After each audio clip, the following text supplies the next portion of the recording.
सोनी के play station के बारे में तो आप सभी जानते होंगे। आजकल तो PS4 आपके पास में पड़ा होगा। PS4 नहीं, PS3 तो होगा, PS2, PS1, PUBG खेलो फिर। तो जब पहली बार बनाया गया था सोनी प्ले स्टेशन, तो ये निंटेंडो गेम्स के लिए बनाया था, सिर्फ निंटेंडो गेम्स के लिए। ये और दूसरी गेम्स के लिए नहीं बनाया था, ये निंटेंडो से मर्ज होने के लिए बनाया गया था कि सिर्फ आपकी गेमें इस पर चलाई जाया करेंगी। लेकिन एन मोमेंट पे निंटेंडो पीछे हट गया और उसने कहा ना, हम तो अपना सेपरेट बनाएंगे। जिसके बाद में सोनी ने अपनी कहानी अलग ही रच दी और इसे सेपरेटली लॉन्च कर दिया एक उनके प्रोडक्ट के तौर पर, जो आप जानते ही हो one of the most successful console of all time बन चुका है। फिलहाल के लिए welcome to amazing random fact. मेरा नाम है भारत शर्मा, आप देख रहे हो देखो इसको। आशा करता हूं आज का दिन आपको बहुत अच्छा बीत रहा होगा।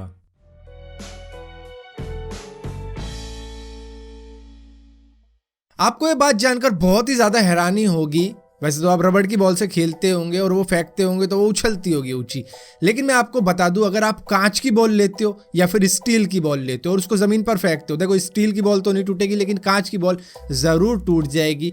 लेकिन फिर भी अगर वो नहीं टूटती तो वो रबर की बॉल से ज्यादा ऊंचा उछलेगी। एक बात तो हम सभी को मालूम है कि आज के वक्त में मशीनें बहुत सा काम करती है, रोबोट्स बहुत सा काम करते हैं और आने वाले वक्त में इंसानों के काम और भी ज्यादा घट जाएंगे या फिर इंसान इन मशीनों को कंट्रोल करके काम करवाया करेंगे।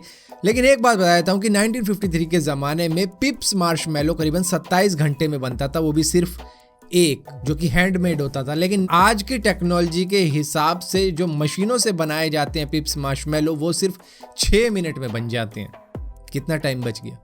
इंटर्नशिप तो बहुत सी होती है कॉलेज की पढ़ाई वगैरह करने के बाद में, लेकिन इस तरीके की इंटर्नशिप आपको कहीं भी नहीं मिलेगी, जो कि फ्लोरिडा बेस्ड एक कंपनी है वर्ल्ड ऑफ बियर, सिर्फ वही देती है, जिसमें वो 4 महीनों के लिए आपको एज ए इंटर्न रखते हैं, जहां पर आपको $12,000 मिलते हैं, यानी कि इंडियन करेंसी में कन्वर्ट करते हो तो होते हैं करीबन 8,40,000 रुपए। और इसमें करना कुछ नहीं होता है, सिर्फ आपकी उम्र 21 साल से बड़ी होनी चाहिए, आपके पास में पासपोर्ट होना चाहिए, क्योंकि फ्लोरिडा बेस्ड कंपनी है लेकिन दुनिया भर से ये कैंडिडेट ले लेते हैं। और आपके पास में सोशल मीडिया का स्किल होना चाहिए और 1 मिनट की वीडियो बना के देनी होती है यहाँ पर अप्लाई करने के लिए, जिसके बाद में जब सिलेक्ट कर लेते हैं तो आपको इंटरव्यू के लिए बुला लेते हैं। लेकिन यहाँ पर खासियत ये है कि आपको 4 महीनों के $12,000 भी मिलेंगे और आपको दुनिया भर में घुमाया जाता है, जहाँ पर जितने भी बियर के फेस्टिवल होते हैं वहाँ पर आपको जाना होता है, बियर वगैरह ड्रिंक करनी होती है और इसी के साथ साथ डॉक्यूमेंट्री भी बनानी होती है, जिसको आप ऑनलाइन पोस्ट भी करते हो। तो बेसिकली ये है कि जितना भी आपका खर्चा होगा दुनिया भर घूमने का,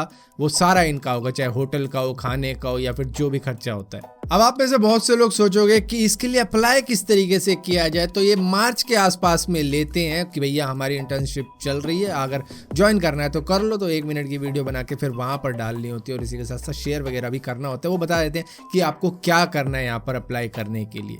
एक खास तरीके का फोबिया होता है जिसके अंदर लोगों को बड़े वर्ड से डर लगता है और इस फोबिया का ही नाम खुद इतना बड़ा है कि साला मुझे डर लगने लग गया, पढ़ भी नहीं पाऊंगा शायद। हिप्पोपोटामोसरस क्यूपेडिलियोफोबिया।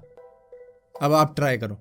स्ट्रीट डॉग के लिए अवेयरनेस फैलाने के लिए ब्राजील ओपन टेनिस टूर्नामेंट हुआ था, जहां पर 4 ट्रेंड शेल्टर डॉग यूज किए गए थे, जिनको ट्रेनिंग दी थी बॉल बॉय की, जहां पर उनको बॉल उठानी थी और जो भी सर्व कर रहा है उसको बॉल पकड़ानी थी। तो इस तरीके की चीज की गई थी ताकि ये अवेयरनेस लोगों के अंदर फैल जाए कि इनको भी अडॉप्ट किया जा सकता है, ये भी बहुत अच्छे डॉग होते हैं। आई एम श्योर आपने ट्रेडमिल तो जरूर यूज किया होगा, चाहे जिम में किया हो या फिर आपके खुद के घर में हो या फिर शायद आपने देखा हो। लेकिन आपको पता है ट्रेडमिल ओरिजिनली ह्यूमन पनिशमेंट के लिए बनाया गया था, जिसमें एक बहुत बड़ा व्हील होता था, जहां पर इंसानों की पावर को यूज करते हुए उस बड़े व्हील को घुमाया जाता था, जिसमें बहुत सारा अनाज पीसा जाता था, चाहे गेहूं हो, बाजरा हो या फिर कोई दाल वाल हो, उनको पिसवाया जाता था इंसानों को पनिशमेंट दे के। एशियंट रोमन और इजिप्टियन एरा के वक्त में लिपस्टिक एक हाई कल्चर को दिखाती थी कि हम हाई सोसाइटी के रहने वाले हैं, जिस वजह से लेडीज ही नहीं मेल भी लिपस्टिक को लगाया करते थे। वैसे तो इस दुनिया के अंदर बहुत से नेचुरल ब्रिजेस मौजूद है, लेकिन दुनिया का सबसे बड़ा ब्रिज 2009 में गूगल मैप के जरिए ढूंढा गया था, जो है चाइना का शंग्रेन ब्रिज। फिलहाल के लिए अमेजिंग रैंडम फैक्ट्स की इस वीडियो में इतना ही था। अगर ये वीडियो आपको पसंद आती है तो इस वीडियो को लाइक जरूर करना, शेयर जरूर करना और इसी तरीके की और भी वीडियो देखने के लिए इस चैनल को सब्सक्राइब जरूर करना। और सब्सक्राइब किया है तो बेल का आइकन जरूर दबाना, वरना आपको मालूम नहीं चलेगा मैंने को वीडियो डाली भी है।